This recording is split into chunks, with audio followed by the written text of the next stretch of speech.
નમસ્તે સાથીઓ, હું ભરત ભીલ એક ખૂબ જ સમગ્ર મહુવા અને તળાજા તાલુકાના દરિયાઈ કાંઠાના ખેડૂતો માટે એક ખૂબ જ અતિ મહત્ત્વનો સંદેશ આપ સુધી પહોંચાડવા માગું છું.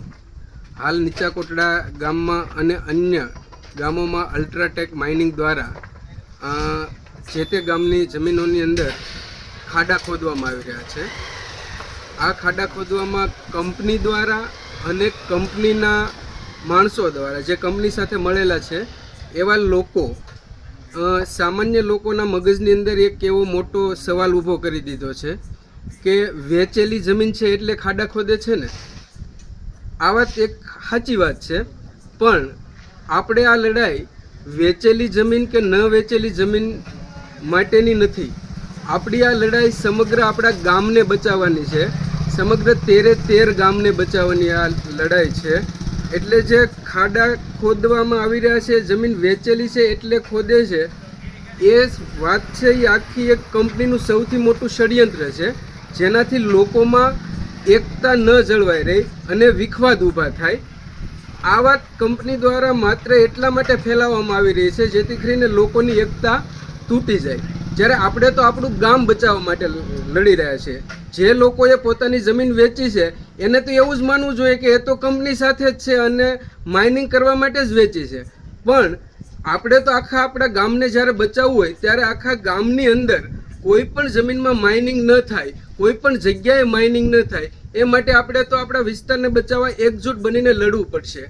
એક ખૂબ જ નાના ઉદાહરણ દ્વારા હું સમજાવીશ કે માની લો કોઈ અબજોપતિ કે 500 કરોડ, 1000 કરોડ કે 1 લાખ કરોડનો માલિક હોય અને એ આપણા ગામમાં આવી અને ખૂબ ઊંચા ભાવે સંપત્તિઓ ખરીદી લે અને એ સંપત્તિઓનો ઉપયોગ એ ગામને નુકસાન થાય, આવતી પેઢીઓ બરબાદ થાય એવા ખરાબ ધંધાઓ માટે કરે, તો શું આપણે ચલાવી લેવા દઈશું?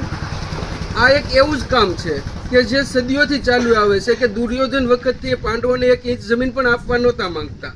તો એવી જ રીતે અત્યારે પણ એવું જ ચાલી રહ્યું છે. એક બાજુ જે દુર્જન લોકો છે જે આ કંપનીને જે સહકાર આપવો એ એક એવું જ કામ છે. એટલે આપણી લડાઈ જે છે એ આપણા ગામને બચાવવાની છે, સમગ્ર દરિયાઈ કાંઠાના દરેક ગામડાઓને બચાવવાની છે, જે અલ્ટ્રાટેક નીચે આવતા હોય, નિરમા માઇનિંગ નીચે આવતા હોય, અને એ ગામડાને બચાવવા માટે આપણે સૌએ એક થવું પડશે. અને એ માટે હાલમાં જે ખાડા ખોદવાની પ્રવૃત્તિ છે એ એટલા માટે આપણે બંધ કરાવવી જ પડે કે એણે કોઈ પણ વ્યક્તિ પૈસાદાર હોય તો એણે ત્યાં ખેતી કરવી પડશે. એવા ખાડા ખોદીને ગામમાં એવી પ્રવૃત્તિઓ એ આપણે કરવા દઈશું નહીં.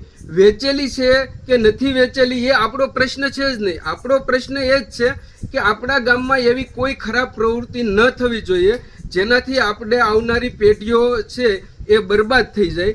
એટલે જે કંપની દ્વારા સૌથી જે મોટું કાવતરું છે કે વેચેલી છે એટલે ખોદીએ, આ તો અમારી માલિકીની જમીન છે એટલે ખોદીએ.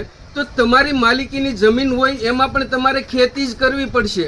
અને આ માટે 13 ગામના ગ્રામજનોએ, પંચાયતોએ, આગેવાનોએ પક્ષી છોડીને પણ જો તમને વતન પ્રત્યે પ્રેમ હોય, આપણા ગામડાઓ પ્રત્યે પ્રેમ હોય, ખેતી, ખેડૂત, પર્યાવરણ, જળ, જમીન પ્રત્યે ખરા અર્થમાં જો પ્રેમ હોય તો આપણે સૌએ એક થઈ અને કોઈ પણ ભોગે આપણા વતનને બચાવવા માટે આવી બધી જે શંકાસ્પદ પ્રવૃત્તિઓ જે કંપની દ્વારા કરવામાં આવે છે એ આપણા વતનને બચાવવા માટે આપણે એને બંધ કરાવવી પડશે. નહીં કે માત્ર વેચેલી જમીન છે એટલે આપણે એવું કરવા દઈશું. એ જમીનમાં પણ અલ્ટ્રાટેકની કોઈ પણ ખરાબ પ્રવૃત્તિ આપણે નથી કરવા દેવી અને આપણે આપણા સમગ્ર કાંઠાના એક નાના ખેડૂતને, આપણા ગામડાઓને બચાવવા છે. એ માટે આપણે આ કોઈ પણ ભોગે અટકાવવું જ પડશે.